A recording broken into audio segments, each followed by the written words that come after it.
Apa itu kutukan dan kira-kira dapatkah kutukan itu menyakiti Anda secara fisik? Nah, mari kita simak penjelasan saya di video ini sampai tuntas.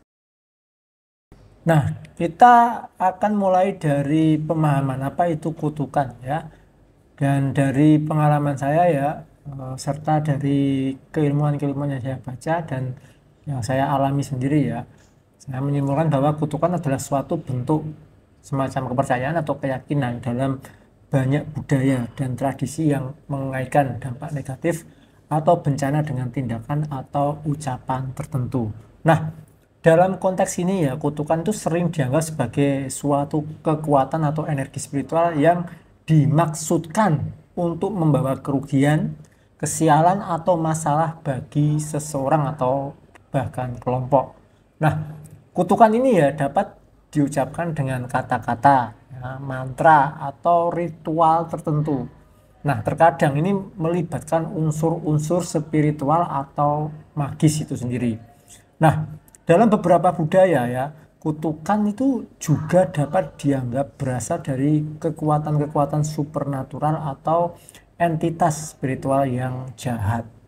Nah, di sini penting Anda catat ya, bahwa pandangan tentang kutukan itu dapat sangat berbeda ya dari satu budaya hingga agama atau tradisi ke budaya, bahkan agama atau tradisi lainnya ya, seperti itulah. Nah, beberapa budaya atau agama itu menganggap kutukan sebagai hal yang nyata dan berbahaya ya.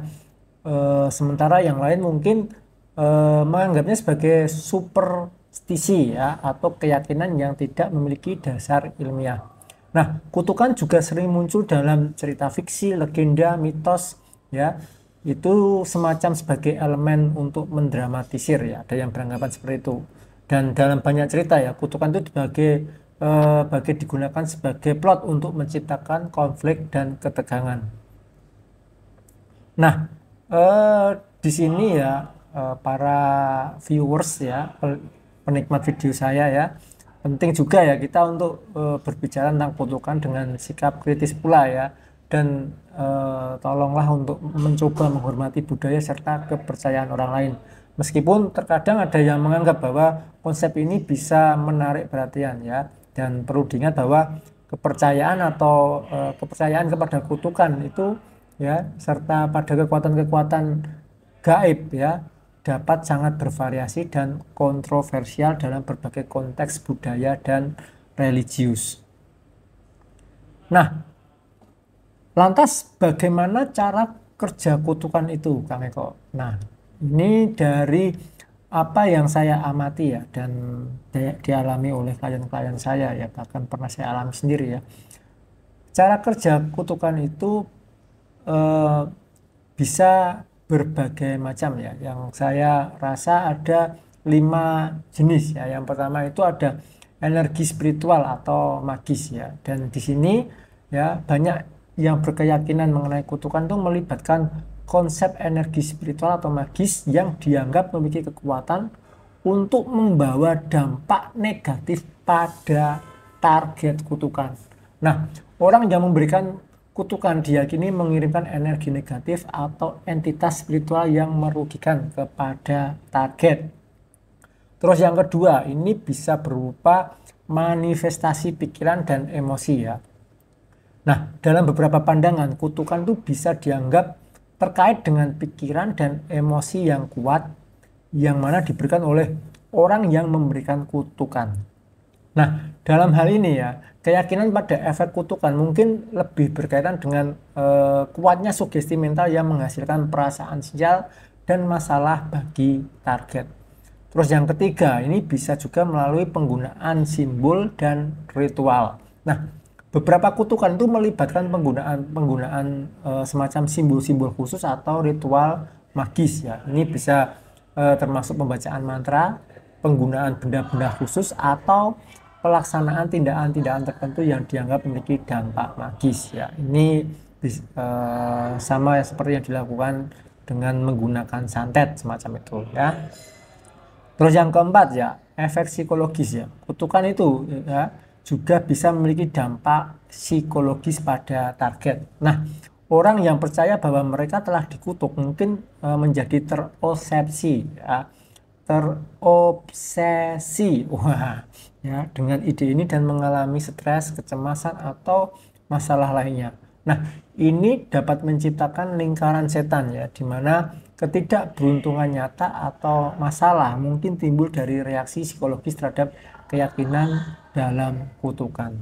Terus yang kelima, ya, melalui konteks budaya dan spiritual, ya.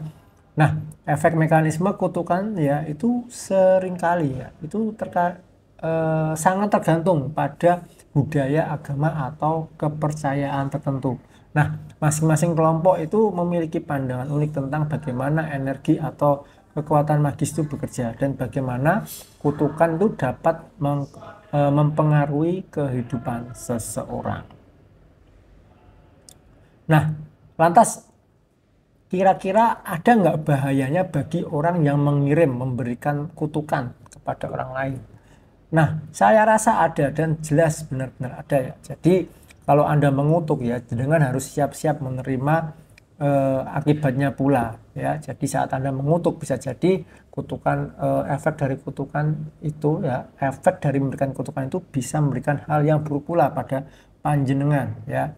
Dan efek-efek yang dirasakan oleh orang yang memberikan kutukan itu biasanya yang pertama ini pemborosan energi negatif, ya. Dan ini maksudnya adalah memberikan kutukan atau keinginan buruk kepada orang lain itu bisa menciptakan energi negatif dalam diri Anda sendiri, ya. Merencanakan kejahatan atau merasa dendam terhadap orang lain itu bisa meracuni pikiran dan perasaan Anda sendiri, bahkan mengganggu kesejahteraan mental dan emosional Anda. Lantas yang kedua, ya, Anda perlu memahami bahwa saat Anda mengirim kutukan, Anda harus siap-siap kehilangan reputasi dan hubungan. Sebab tindakan memberikan kutukan atau keinginan buruk kepada orang lain itu dapat merusak reputasi Anda dan hubungan sosial. Orang lain mungkin bisa menjauhi dari Anda karena ketidakpercayaan atau kecurigaan terhadap perilaku negatif Anda sendiri. Terus yang ketiga, ya, ini dampak yang Anda rasakan adalah peningkatan konflik. Nah, tindakan seperti memberikan kutukan itu bisa memperburuk konflik yang mungkin sudah ada atau bahkan memicu konflik yang baru, ya. Ini dapat menciptakan lingkungan yang tidak sehat dan bahkan merugikan baik bagi Anda maupun orang yang Anda coba kutuk. Nah, yang keempat, ini ada dampak psikologis pada pelaku, ya. Jadi tindakan negatif seperti memberikan kutukan itu juga dapat mempengaruhi kesejahteraan mental dan emosional Anda sendiri. Mungkin muncul perasaan bersalah, kecemasan, atau penyesalan terkait dengan tindakan Anda tersebut. Terus yang kelima ini ada yang namanya semacam potensi hukum dan sosial, ya. Anda perlu memperhatikan ini sebab dalam beberapa kasus, ya, memberikan kutukan atau keinginan buruk kepada orang lain dapat melibatkan konsekuensi hukum atau masalah sosial serius. Ancaman atau tindakan merusak terhadap orang lain itu tidak akan dianggap dengan baik oleh masyarakat atau pihak berwenang, ya. Terus yang terakhir ini ada menghancurkan etika dan moral, ya. Memberikan kutukan atau keinginan buruk itu bertentangan dengan nilai-nilai etika dan moral yang menghargai rasa hormat. Nah, penghargaan terhadap hidup manusia dan empati terhadap orang lain pula. Nah, tindakan semacam itu yaitu bisa merusak pandangan pribadi Anda terhadap diri Anda sendiri dan merusak prinsip-prinsip moral yang dianut. Dan yang perlu Anda perhatikan juga, ya, saat Anda memberikan kutukan, siapa tahu kutukan itu akan kembali kepada anak cucu panjenengan. Jadi perlu berhati-hati, ya. Dan itu penjelasan saya mengenai kutukan dan kira-kira seperti itulah, ya. Dan buat panjenengan yang saat ini merasa dikutuk, ya, atau saat ini sudah sudah merasakan dampaknya karena kutukan orang lain, ya, Anda bisa gunakan kodam-kodam khusus untuk menjadi penjaga spiritual Anda untuk membersihkan kutukan-kutukan tersebut. Dan bila Anda tertarik untuk menggunakan kodam untuk membentengi Anda dari kutukan-kutukan dari orang lain, saya siap membantu panjenengan.